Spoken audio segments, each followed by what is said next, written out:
Assalamualaikum warahmatullahi wabarakatuh. Alhamdulillah, puji dan syukur kita panjatkan kepada Allah Subhanahu wa taala. Alhamdulillah, pada hari ini kita semua masih diberikan kenikmatan oleh Allah Subhanahu wa taala, diberikan nikmat iman, nikmat Islam, sehat walafiat. Mudah-mudahan selamanya kita berada dalam lindungan Allah Subhanahu wa taala. Amin ya Allah ya rabbal alamin. Alhamdulillah, pada hari ini kita bisa melanjutkan kembali kegiatan kita dalam pembelajaran PAI di kelas 9. Oleh karena itu, tetap semangat dan jangan lupa lakukan 3M. M yang pertama, selalu mencuci tangan. M yang kedua, memakai masker. Dan M yang ketiga adalah menjaga jarak. Oleh karena itu, kemanapun, dimanapun, tetap 3M harus kita lakukan. Dan jangan lupa berdoa kepada Allah Subhanahu wa taala agar musibah yang sekarang masih terjadi diambil oleh Allah Subhanahu wa taala dan kembali kepada normal. Amin ya Allah ya rabbal alamin. Baik, kita lanjutkan.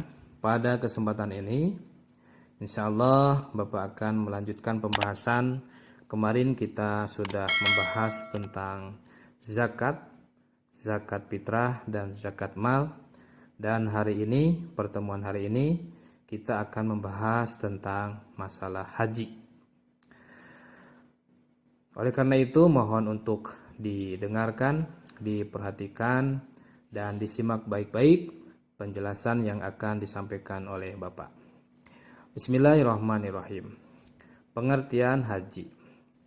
Perlu kalian ketahui bersama bahwa haji itu ada dua pengertian. Pengertian pertama menurut bahasa dan yang kedua menurut istilah. Menurut bahasa, haji adalah menyengaja. Jadi setiap menyengaja itu adalah haji menurut bahasa. Menyengaja kita misalkan ke berangkat ke suatu tempat disebut haji. Yang penting ada menyengaja. Artinya bahwa menyengaja itu perlu ada persiapan.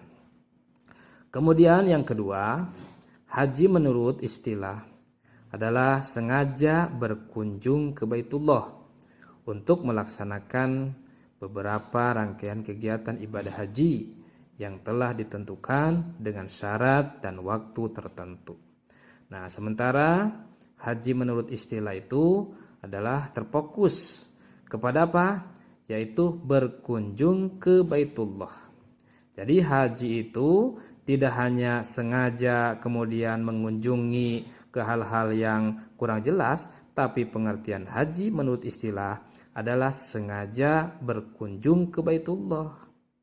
Jadi dikatakan orang tersebut melaksanakan ibadah haji itu adalah apabila orang itu berkunjung ke Baitullah. Jadi kalau misalkan kita berkunjung misalkan ke Jogja, bukan ibadah haji.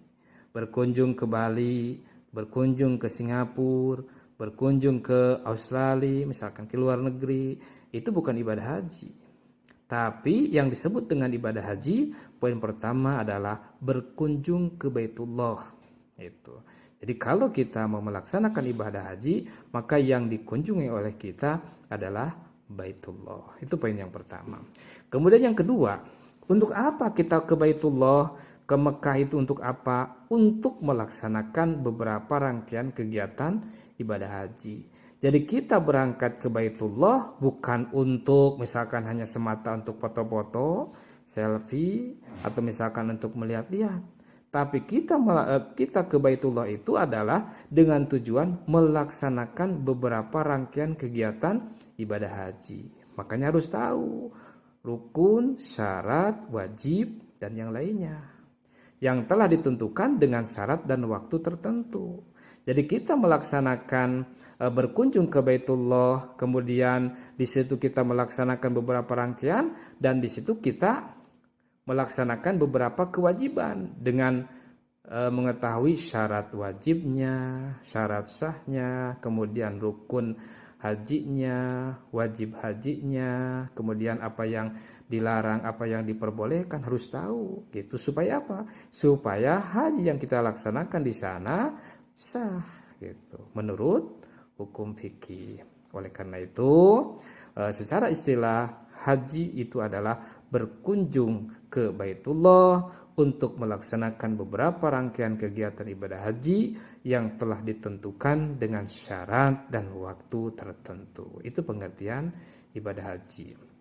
Lalu kemudian dasar hukumnya yaitu Al-Quran surat Al-Imran ayat 97.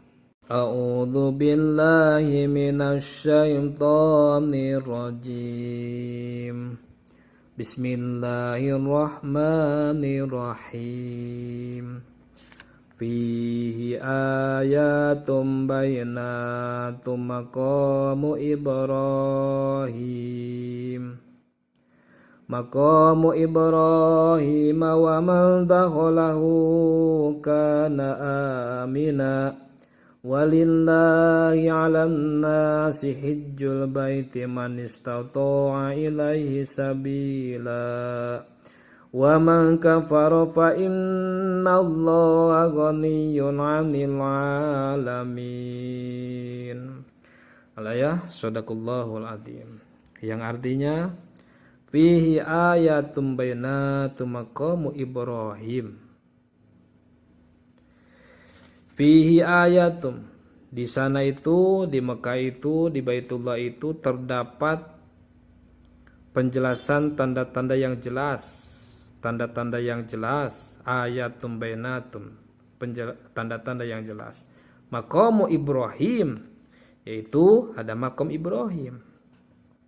Wa man dakhalahu kana amina, maka barang siapa yang masuk di dalamnya karena amina maka orang tersebut akan aman gitu.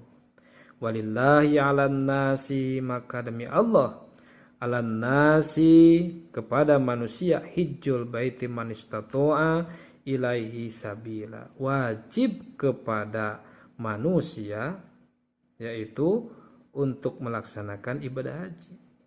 Man istata'a ilaihi sabila, bagi orang yang mampu dalam perjalanannya. Itu. Wa man kafara fa innallaha ghaniyyun 'anil 'alamin. Maka barang siapa yang kufur atas nikmat Allah Subhanahu wa taala, dia kategori mampu, sehat jasmani, sehat rohani, kemudian ada uang, punya harta, ada uang untuk di dalam perjalanannya, untuk bekal di rumahnya, untuk keluarganya, tapi tidak berangkat, maka berarti dia kufur. Maka wa man kafaro, barang siapa yang kufur atas nikmat Allah Subhanahu wa taala karena tidak berangkat melaksanakan ibadah haji padahal mampu, fa innallaha ghaniyyun 'anil 'alamin. Maka sesungguhnya Allah itu maha kaya dari seluruh alam. Itulah dalil atau dasar hukum berkaitan dengan pelaksanaan ibadah haji.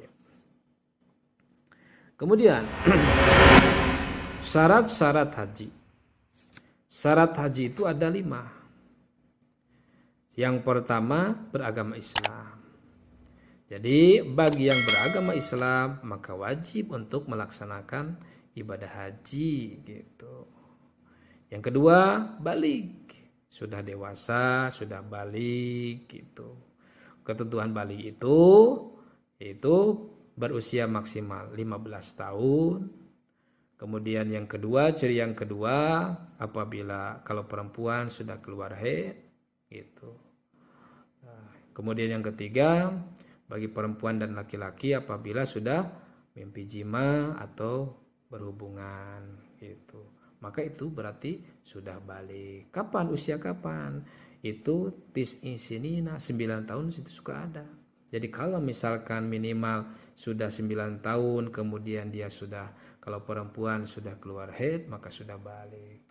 Kalau laki-laki misalkan sudah pernah mimpi basah, maka berarti sudah balik. Baik usianya 9 tahun, 10 tahun, 11 tahun gitu, sampai maksimal 15 tahun gitu.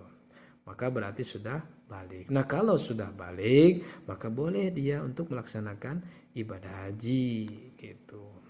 Yang ketiga, berakal sehat. Berakal sehat berarti normal akalnya gitu ya, sehat akalnya gitu, tidak sakit, maka memenuhi ketentuan syarat haji. Yang keempat, mampu baik secara jasmani, secara rohani, ada biaya gitu, mampu. Karena tadi pengertian haji itu adalah wajib itu bagi man istata'a ilaihi sabila, bagi orang yang mampu dalam perjalanannya gitu ya. Jadi kriteria mampu itu yang pertama sehat jasmani, yang kedua aman dalam perjalanannya, yang ketiga memiliki biaya haji dan umroh serta biaya hidup keluarga selama ditinggal, dan yang keempat bagi perempuan harus disertai dengan muhrimnya. Itulah mampu.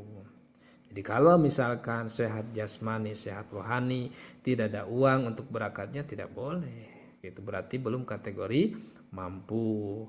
Atau misalkan dia ada uangnya gitu tapi tidak sehat jasmani rohaninya, berarti tidak mampu gitu. Itulah berkaitan dengan syarat-syarat haji. Kemudian rukun haji. Rukun haji itu ada 6. Yang pertama ihram, yang kedua wukuf di padang Arafah, kemudian yang ketiga tawaf, yang keempat sa'i, yang kelima tahallul, dan yang keenam tartib. Kita bahas satu persatu. Yang pertama di antara rukun haji adalah ihram, di mana ihram itu adalah berniat haji dengan memakai pakaian ihram. Jadi harus niat dulu, karena niat itu merupakan salah satu bentuk baik buruknya seseorang dalam melakukan suatu pekerjaan. Karena sesuai dengan Rasulullah SAW bersabda, innamal a'malu binniat. Pastinya amal perbuatan itu tergantung kepada niat. Gitu. Oleh karena itu, perbuatan baik atau buruk, perbuatan baik atau jelek itu tergantung kepada niatnya. Makanya diperlukan niat terlebih dahulu. Jangan sampai misalkan orang mau melaksanakan ibadah haji itu cuman mengharapkan gelarnya saja, misalkan karena ingin disebut Bapak Haji atau Ibu Haji, itu salah. Karena ibadah haji itu adalah lillahi ta'ala, karena Allah Subhanahu wa ta'ala. Kita melaksanakan sholat itu lillahi ta'ala, karena Allah Subhanahu wa ta'ala. Kita mengeluarkan zakat lillahi ta'ala. Jadi begitu pula dengan ibadah haji, maka harus diniatkan itu adalah lillahi ta'ala, karena Allah Subhanahu wa ta'ala. Kemudian yang kedua, wukuf di padang Arafah. Wukuf itu berdiam. Berdiam di padang Arafah dimulai dari tergelincirnya matahari dari tanggal 9 Zulhijjah, berarti pas siang, kemudian sampai terbit fajar tanggal 10 Zulhijjah. Itu. Kalau di kita pas tanggal 10 Zulhijjah itu adalah pelaksanaan Idul Adha. Kemudian yang ketiga, tawaf. Apa yang dimaksud dengan tawaf? Tawaf yaitu mengelilingi Ka'bah 7 kali. 7 kali putaran, diawali dari Hajar Aswad, itu dari sudut Ka'bah, itu dari Hajar Aswad. Kita mulai di situ selama 7 kali putaran. Kemudian yang keempat, sa'i. Apa yang dimaksud dengan sa'i? Lari-lari kecil antara Bukit Sofa dan Bukit Marwah, sama sebanyak 7 kali. Kemudian yang kelima, tahallul. Tahallul itu menggunting rambut sekurang-kurangnya 3 helai. Itu. Nah itu. Dan yang terakhir adalah tertib. Tertib maksudnya berurutan. Kita melaksanakan rangkaian ibadah haji itu berurutan. Dari nomor 1, 2, 3, 4, 5, 6. Dari mulai ihram, kemudian wukuf, kemudian tawaf, sa'i, tahallul. Jangan sampai misalkan tidak berurutan. Contoh misalkan kita mau melaksanakan ibadah haji tahallul dulu, misal kemudian tawaf, kemudian sa'i, kemudian ihram, kemudian wukuf, tidak boleh. Tapi harus tertib berurutan karena tertib itu termasuk kepada rukun haji. Kemudian wajib haji. Nah, wajib haji yang pertama ihram dari mikot.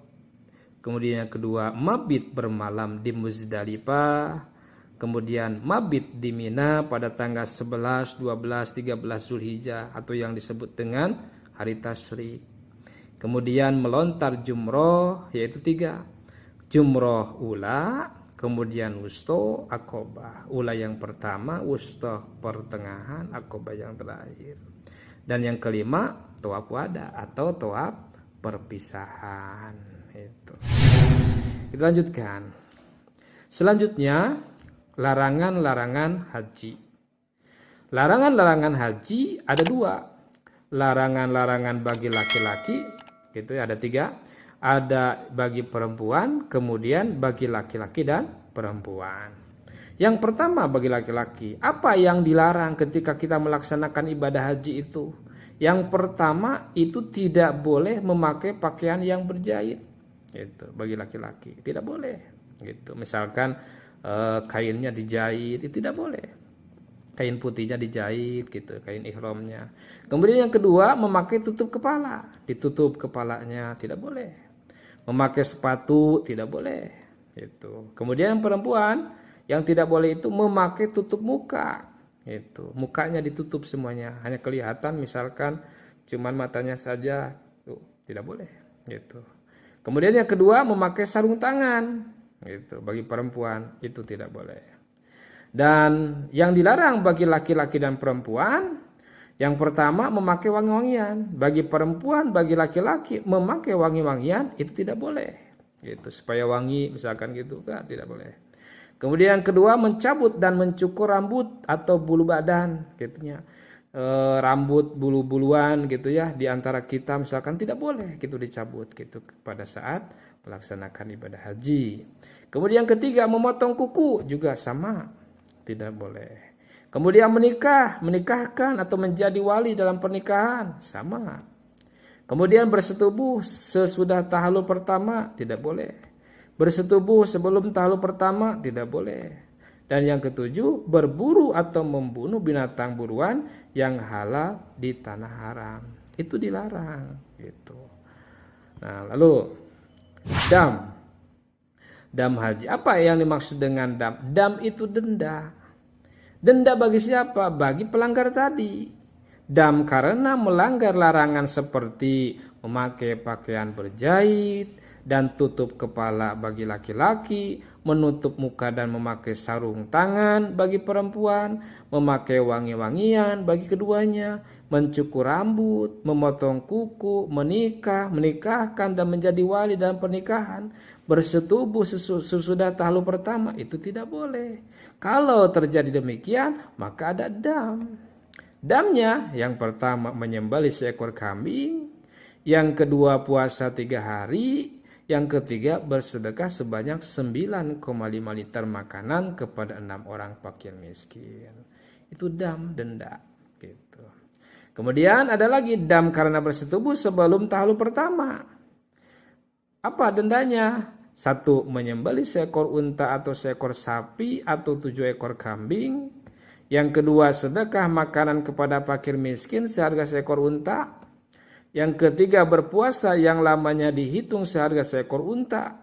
Tiap 0,8 kg sama dengan puasa 1 hari.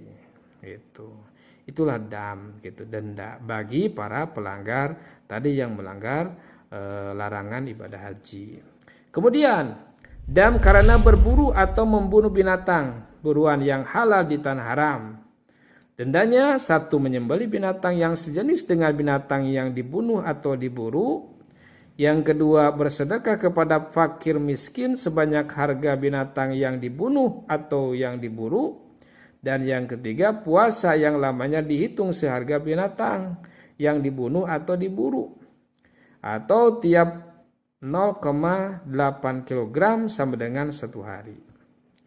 Dan yang Selanjutnya, dam karena mengerjakan haji dan umroh dengan cara tamattu dan kiron.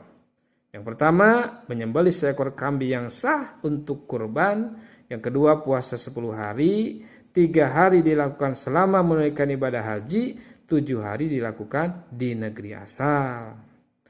Dan dam karena terkepung atau terhambat dalam perjalanan dan tidak dapat melanjutkan pelaksanaan haji atau umroh adalah menyembelih seekor kambing gitu. Itulah pengertian haji, kemudian syarat, kemudian apa larangan-larangan ibadah haji, kemudian dam atau denda bagi orang yang melanggar ibadah haji itu. Kita lanjutkan. Selanjutnya ketentuan umroh. Pengertian umroh menurut bahasa itu ziarah atau berkunjung. Jadi umroh itu berkunjung, setiap berkunjung sama hampir dengan haji tadi. Kalau haji menyengaja, kalau umroh itu ziarah atau berkunjung. Berkunjung misalkan ke orang tua, umroh. Berkunjung misalkan ke saudara, umroh menurut bahasa. Tapi menurut istilah itu berziarah ke Baitullah dengan cara-cara tertentu tetapi tidak terikat oleh waktu. Nah, kalau menurut istilah itu berziarahnya kemana? Bukan ke orang tua, bukan berziarah berkunjung ke Tamkot, bukan. Tapi berziarahnya ke Baitullah gitu, ke Mekah dengan cara-cara tertentu tetapi tidak terikat oleh waktu. Dalam pengertian tidak terikat oleh waktu itu bebas. Mau bulan apa saja, mau bulan Muharram boleh, mau bulan Rabiul Awal boleh, Rabiul Akhir boleh gitu. Kemudian Jumadil Awal boleh, Jumadil Akhir boleh, mau bulan Syawal boleh gitu ya. Itu boleh gitu ya. Silakan gitu. Mau bulan Ramadan juga boleh gitu. Tidak terikat oleh waktu untuk umroh gitu. Kalau haji dengan waktu yang sudah ditentukan, dimulai dari bulan Syawal sudah mulai persiapan. Kemudian Dzulqa'dah, kemudian puncaknya Dzulhijjah, itu haji gitu. Dasar hukum umroh. Al-Qur'an surat Al-Baqarah ayat 197. A'udzu billahi minasyaitonir rajim. Bismillahirrahmanirrahim. Al-hajju ashhuru ma'lumat. Faman farada fihinnal hajja fala rafata wala fusuqa wala jidal. Wala fusuqa wala jidala fil hajj. Wa ma taf'alu min khairi ya'lamhullah. Wa tazawwadu fa inna khairaz zadi taqwa. Fa inna khairaz zadi taqwa wantakuni ya ulil albab. Al-ayat sadaqallahul adzim. Yang artinya al-hajju ashhurum ma'lumat. Haji itu, bulan haji itu adalah bulan yang sudah ditentukan waktunya. Itu dimulai kapan? Dimulai bulan Syawal, Dzulqa'dah, kemudian Dzulhijjah. Puncaknya di bulan Dzulhijjah. Famang farada fihinal hajja, maka barang siapa yang melaksanakan padu haji, fala rafata, maka jangan berkata jorok, berkata anjing babi segala macam gitu, goblok segala macam, tidak boleh. Fala rafata, harus bisa menjaga lisan. Wala fusuqo, dan tidak boleh fasik, berbuat mungkar, tidak boleh gitu, berbuat maksiat. Wala jidala, dan tidak boleh bertengkar. Misalkan karena apa, misalkan bertengkar sama saudara atau sama siapa gitu sampai akhirnya ribut segala macam, tidak boleh. Wala jidala fil haji, di dalam melaksanakan ibadah haji, fokus saja kita ibadah kepada Allah, berzikir, melaksanakan rukun haji, wajib haji gitu. Wa ma taf'alu min khairi ya'lamullah, maka apa-apa yang telah kamu kerjakan, min khairin dari kebaikan ya'lamullah, insyaallah Allah akan mengetahui. Jadi apa-apa yang kita lakukan, yang kamu lakukan, gitu ya, kebaikan yang kita lakukan di sana, ya'lamullah, Allah itu akan mengetahui, Allah itu mengetahui atas perbuatan yang kita lakukan. Wa tazawwadu, dan berbekalah kalian semua. Gitu. Dalam melaksanakan ibadah haji itu kita harus membawa bekal, gitu. Fa inna khairuz zadi taqwa, tapi bekal yang paling utama di hadapan Allah Subhanahu wa taala, baik itu dalam pelaksanaan ibadah haji maupun kita hidup di dunia ini, bekal yang paling utama itu bukan uang, bukan harta, tapi fa inna khairuz zadi taqwa, bekal yang paling utama di hadapan Allah Subhanahu wa taala adalah takwa.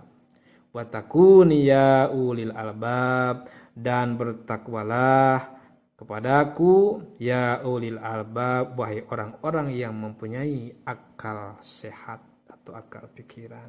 Itu. Nah, itulah dasar hukum umroh atau Al-Quran surat Al-Baqarah ayat 197.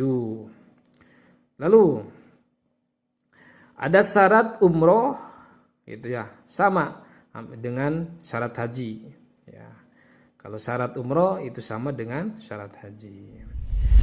Kemudian rukun umroh, ada perbedaan. Kalau tadi rukun haji itu ada 6, kemudian sekarang rukun umroh itu ada 5. Mana yang hilang? Gitu ya. Nah, kita kaji satu persatu. Yang pertama, ihram. Itu ya. Ihram, berpakaian ihram, berpakaian kain putih, gitu ya. Dan disertai dengan niat. Itu harus ada niat. Kemudian kedua, tawaf. Tawaf itu apa? Mengelilingi Ka'bah selama 7 putaran. Yang ketiga, sa'i. Apa itu sa'i? Lari-lari kecil selama 7 kali dari Safa ke Marwah. Kemudian keempat, tahalur, bercukur rambut. Dan yang kelima, tertib. Mana yang tidak ada? Yang tidak ada adalah wukuf. Kenapa di umroh itu wukuf tidak ada? Karena pelaksanaan wukuf itu adalah tanggal 9, 10 Zulhijjah. Sementara gitu ya, dalam pelaksanaan umroh kan tidak dibatasi dengan waktu, kapan saja boleh kita melaksanakan umroh, gitu. Nah, itulah kenapa tidak ada wukuf. Kemudian wajib umroh. Wajib umroh, 1, ihram dari miqat. Yang kedua, menjauhkan diri dari segala larangan umroh sebagaimana larangan haji. Dan sunnah umroh, hal-hal yang disunahkan dalam umroh sama dengan sunnah dalam haji, sama. Larangan umroh, larangan dalam umroh sama dengan larangan dalam haji, itu tidak boleh. Gitu. Kemudian bentuk-bentuk pelaksanaan haji. Ada 3 macam bentuk pelaksanaan ibadah haji. Yang pertama, haji ifrad. Apa yang dimaksud dengan haji ifrad? Yaitu menunaikan haji terlebih dahulu, kemudian umroh. Haji dulu, lalu umroh, itu ifrad. Kemudian tamatu, yaitu menunaikan ibadah umroh terlebih dahulu, kemudian haji. Gitu. Dan yang ketiga, qiron, yaitu menggabungkan antara pelaksanaan haji dan umroh sekaligus dalam satu rangkaian amalan haji. Dan yang terakhir, hikmah dan fungsi haji dan umroh. Yang pertama, memperkuat iman dan takwa kepada Allah Subhanahu wa taala. Tiada lain kita melaksanakan ibadah haji atau umroh adalah untuk menguatkan keimanan kita, ketakwaan kita kepada Allah Subhanahu wa taala. Yang kedua, menumbuhkan semangat berkorban, gitu ya. Itu makanya diperbanyak di sana berbuat kebaikan kepada orang lain, kepada sesama, gitu. Yang ketiga, mempererat ukhuwah Islamiyah antar sesama muslim dari seluruh dunia. Nah, mempererat ukhuwah Islamiyah karena di sana itu kita akan ketemu dengan orang-orang dari seluruh penjuru dunia, gitu. Tidak hanya orang Indonesia tapi seluruh penjuru dunia. Makanya berbagai ras, berbagai warna kulit kita akan ketemu dengan mereka. Yang keempat, mengenal tempat-tempat bersejarah seperti Ka'bah, Bukit Sofa dan Marwah, Sumur Zam-Zam, dan Hajar Aswad. Gitu. Akan mengenal tempat-tempat bersejarah. Yang kelima, perwujudan solidaritas Islam yang tidak dibatasi oleh suku, bangsa, ras, warna, kulit, dan negara. Itulah penyampaian materi tentang haji dan umroh. Karena itu supaya bisa disimak, diperhatikan baik-baik agar bermanfaat ilmunya. Itu saja barangkali yang dapat Bapak sampaikan. Lalu kemudian tugasnya tolong dikerjakan, dibaca terlebih dahulu materinya, kemudian dibaca soalnya, kemudian nanti cari jawabannya di video ini. Itu saja barangkali yang dapat Bapak sampaikan. Mudah-mudahan ada manfaatnya. Mohon maaf atas segala kekurangannya. Terima kasih, tetap semangat. Billahi taufiq wal hidayah. Wassalamualaikum warahmatullahi wabarakatuh.